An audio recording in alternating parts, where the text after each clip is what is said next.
ఓం సాయిరామ్. సాయి భక్తులందరికీ నమస్కారం అండి. అందరూ ఎలా ఉన్నారు ఫ్రెండ్స్?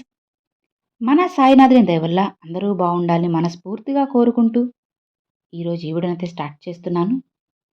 ఇక ఈరోజు వీడియోలో బాబాగారు ఎలాంటి సందేశాన్ని తీసుకొచ్చారంటే, తల్లి, నీ బాధలను తగ్గించడానికే కదా స్వయంగా నేనే షిరిడి నుంచి రాబోతున్నానమ్మా.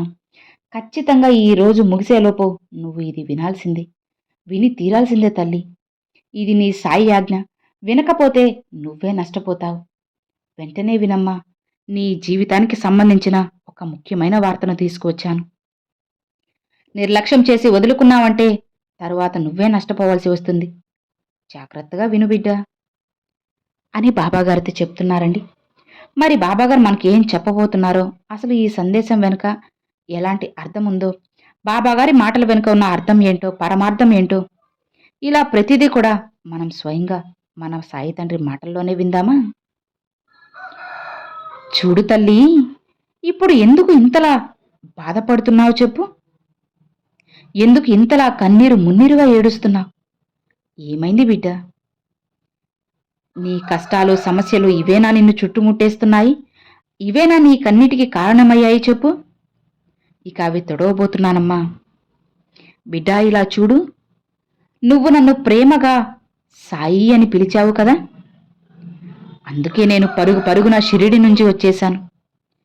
ఒక భగవంతుడిగా కాదమ్మా, నీ తండ్రిగా, నీ సోదరుడిగా నీ ముందుకు వచ్చాను.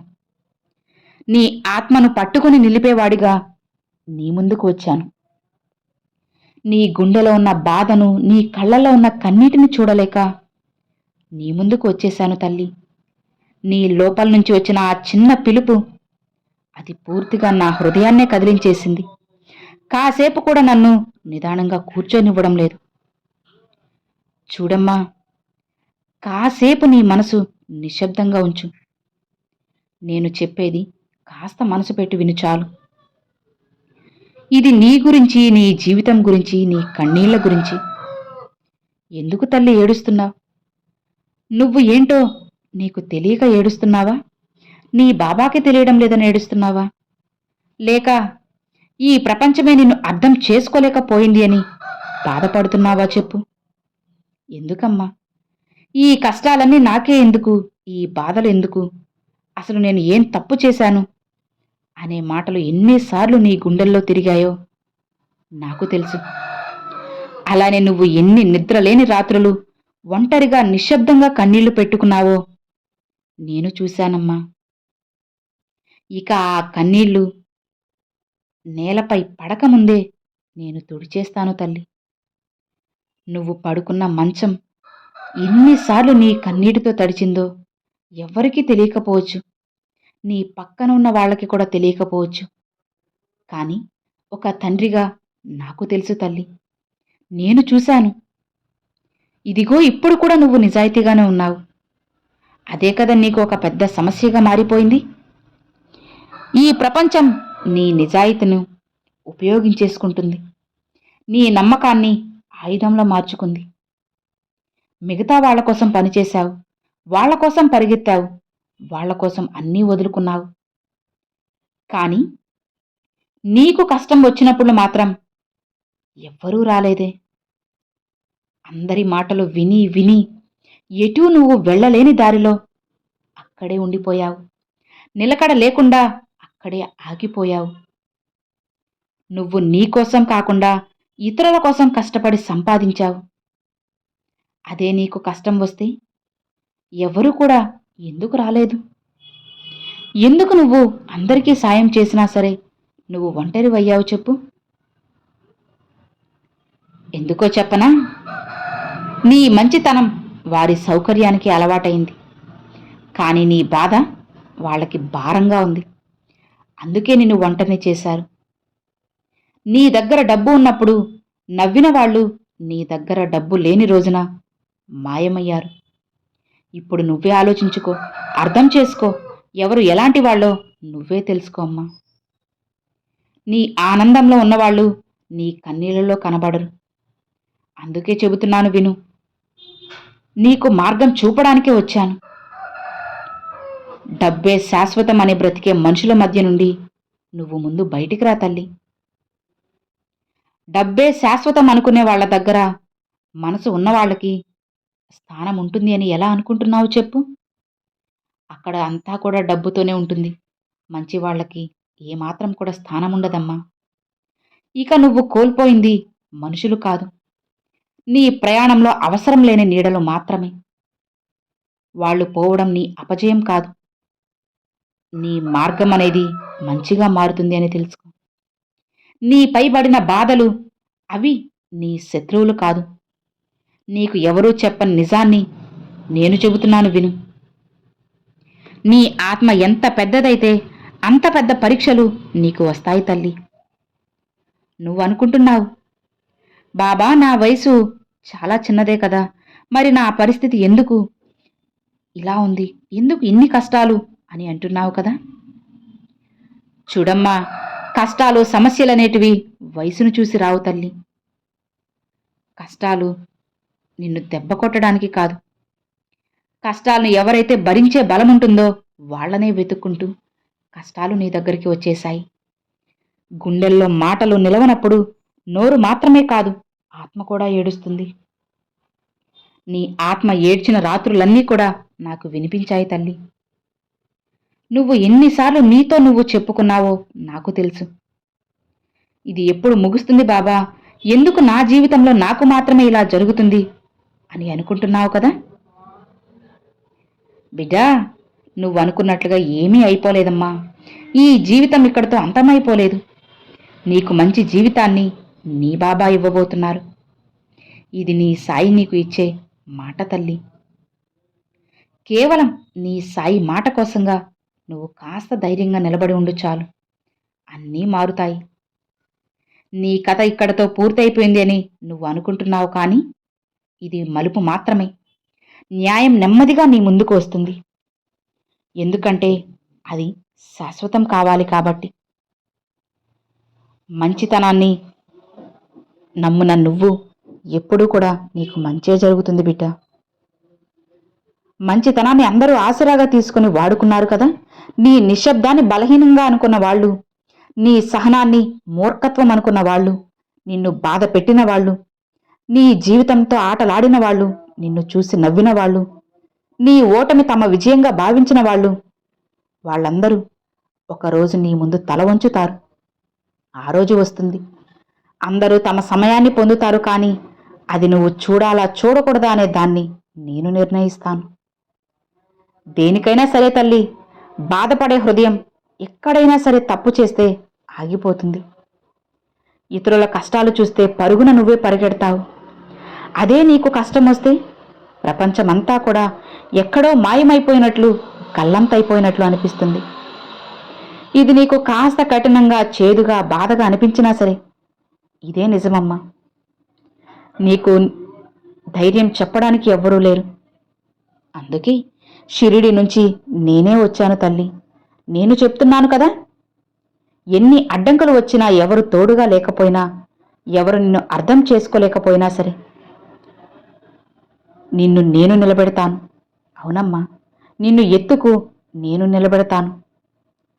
ఈ ప్రపంచంలో ఏదైనా సరే చేయగలిగే శక్తి నీ సాయికి ఉంది అని మర్చిపోకు.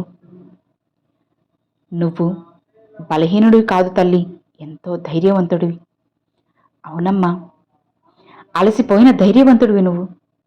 అలసిపోవడం తప్పు కాదు, అక్కడే ఆగిపోవడమే అదే నిజమైన ఓటమి అని తెలుసుకో.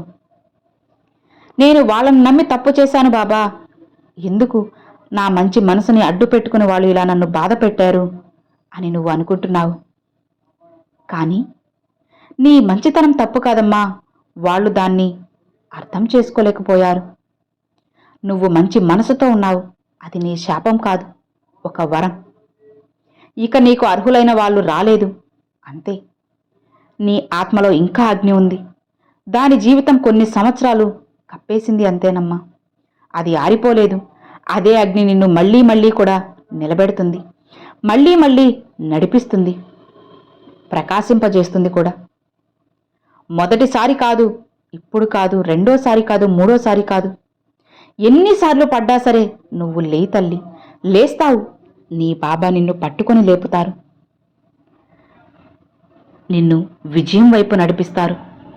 బిడ్డా ఇలా చూడు, నువ్వు పడిపోతే ఇంకా అక్కడే ఉండిపోవాలి, లేవకూడదు అని ఎంతోమంది ప్రయత్నిస్తూ ఉన్నారు. అవి ఏవి కూడా జరగకూడదమ్మా. నీ జీవితం నువ్వు అనుకున్నట్లుగా మంచిగా ముందుకు వెళ్ళాలి. ఎన్నో విజయాలను సాధించాలి, ఎన్నో సంతోషాలను పొందాలి. ఎంతోమంది సంతోషాలకు నువ్వు కారణమవ్వాలి. ఎంతోమంది జీవితాలకు నువ్వు వెలుగు అవ్వాలి. నా బిడ్డది అంత గొప్ప జీవితం. ఇప్పటి వరకు నీ జీవితంలో జరిగింది ఒక అధ్యాయమే. ఇది నీకు బాధ కలిగించుండొచ్చు. కానీ ఇక నీ రెండవ అధ్యాయం ప్రారంభమవుతుంది. ఇప్పటి వరకు వచ్చిన బాధలు, నువ్వు పడ్డ అవమానాలు, తగిలిన దెబ్బలు, ఇవి అన్నీ నిన్ను లోపల తయారు చేస్తూ ఉన్నాయి. అవి నిన్ను కింద నుంచి ఇంకా ఇంకా బలంగా తయారు చేస్తాయి తల్లి.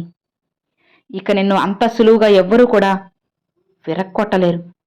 అది ఎవ్వరి తరం కూడా కాదు. నీ కథను ముగించడం ఎవ్వరి వల్ల కాదమ్మా. నీ బాబా నిన్ను అంత బలంగా తయారు చేయబోతున్నారు. నీ శక్తి ఇంకా కూడా పూర్తిగా బయటికి రాలేదు. నీ ఆనందం ఇంకా నీకు పూర్తిగా చేరలేదు. నీకైన సమయం వస్తుంది. అది ఆలస్యంగా వస్తే పెద్దదిగా వస్తుంది. కన్నీళ్లు తుడుచుకో, భయాలను వదిలేసే, అపజయాలను క్షమించు. వదిలిపోయిన వారిని పూర్తిగా మర్చిపోమ్మా. నేను నిన్ను చిన్నవాడిలా చూడాలని అనుకోవడం లేదు తల్లి. నీ మీద నువ్వే పెట్టుకున్న భారాలు ఎక్కువైపోయాయి. కానీ నీ లోపల ఉన్న శక్తి ఇంకా చాలానే ఉందమ్మా. ఇప్పటికీ నువ్వు పూర్తిగా విరిగిపోలేదు తల్లి. అదే నీ బలం. నువ్వు ఓడిపోయినట్లు కాదమ్మా, నీకు నేర్పించడానికి జీవితం ఇచ్చిన సంకేతం. ఒక తలుపు మూసుకుపోయినప్పుడు అది ముగింపు కాదు. దాని పక్కన నిలబడ్డ నీవు కొత్తగా మారాల్సిన సమయం వచ్చేసింది. కన్నీళ్లు పెట్టుకోకు తల్లి. నీకొచ్చిన బాధలు, కష్టాలు అవి చెడ్డవి కాదు. ఇక నీ కళ్ళలో కారే కన్నీళ్లే నీ ఆత్మలో ఉన్న ధూళిని కడిగేస్తాయి. నీ హృదయం ఎంత మంచిగా మారుతుందో అప్పుడు నీకే తెలుస్తుంది. చూడమ్మా, పెద్ద పెద్ద పర్వతాలకే కదా పెద్ద పెద్ద గాలులు వస్తాయి. అలానే పెద్ద ఆత్మలకే పెద్ద పెద్ద పరీక్షలు వస్తాయి. నీవు చిన్న దారికి కాదమ్మా, పెద్ద గమ్యానికి పుట్టావు. నువ్వు ఒంటరిగా నడిచిన రోజులు, తలదించుకొని నిశ్శబ్దంగా భరించిన అవమానం, నీ లోపల చెప్పుకోలేని బాధ అన్నీ నేను చూశాను. అన్ని వేళలా కూడా నేను నిన్ను కాపాడుకుంటాను తల్లి. నీ బాబా ఎప్పుడూ నీతోనే ఉంటారు. నీలో ఉన్న బలం నీవు తెలిసిన దానికంటే పెద్దది. నీ ప్రయాణమిక మొదలైందమ్మా. బిడ్డా, నీ కన్నీళ్లు నీకు శత్రువు కాదమ్మా, నీ మార్గ సూచిక. నీ కష్టాలను విరగ్గొట్టడానికి, నిన్ను విరగ్గొట్టడానికి కాదు, నిన్ను తేలికపరచడానికి వస్తున్నాయి. బిడ్డా, నువ్వు గుర్తుపెట్టుకో, కష్టాలు వచ్చాయని ఎప్పుడూ కూడా బాధపడకు, భయపడకు. ధైర్యంగా ఉండు. నువ్వు ఒంటరివి అని ఎప్పుడూ అనుకోవద్దు తల్లి. నీ వెన్నంటే నీ సాయి తండ్రి ఉన్నారు కదా. ఇక నీ ముందు ఉన్న చీకటిని ఛేదించి వెలుగును నేను ఇవ్వబోతున్నాను. నీ బాధలన్నిటినీ కూడా తేలిక చేసి నీకు పట్టరాని సంతోషాన్ని అందించబోతున్నాను. అవును బిడ్డా, నీకు మార్గం చూపిస్తాను. నీ అడుగులను నేను వేయిస్తాను.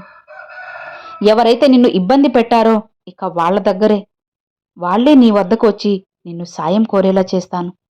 ఇక భయపడుకు తల్లి. దేనికి కూడా కన్నీరు పెట్టుకోవద్దమ్మా. నీ బాబా వచ్చేశారు కదా. ఇక నీ బాధలను, సమస్యలను అన్నిటినీ కూడా నేను తొలగించేస్తాను. అందుకే కదా నీ సాయి ఉన్నది. ఇక సంతోషంగా, ధైర్యంగా ఉండు అని బాబాగారైతే చెప్తున్నారండి. సో విన్నారు కదండి, ఈరోజు బాబాగారు ఎలాంటి సందేశాన్ని తీసుకొచ్చారో మీ అందరూ కూడా తెలుసుకున్నారు కదా. మరి ఈరోజు బాబాగారి సందేశం మీ అందరికీ ఎంతో బాగా నచ్చింది అని అనుకుంటున్నాను. నచ్చితే ఒక చిన్న లైక్ చేయండి, మరికొంతమంది సాయి భక్తులకు షేర్ చేయండి. ఫస్ట్గా మన ఛానల్ చూసేవాళ్ళు సబ్స్క్రైబ్ చేసి సపోర్ట్ చేయండి friends. Thanks for watching. Om Sairam.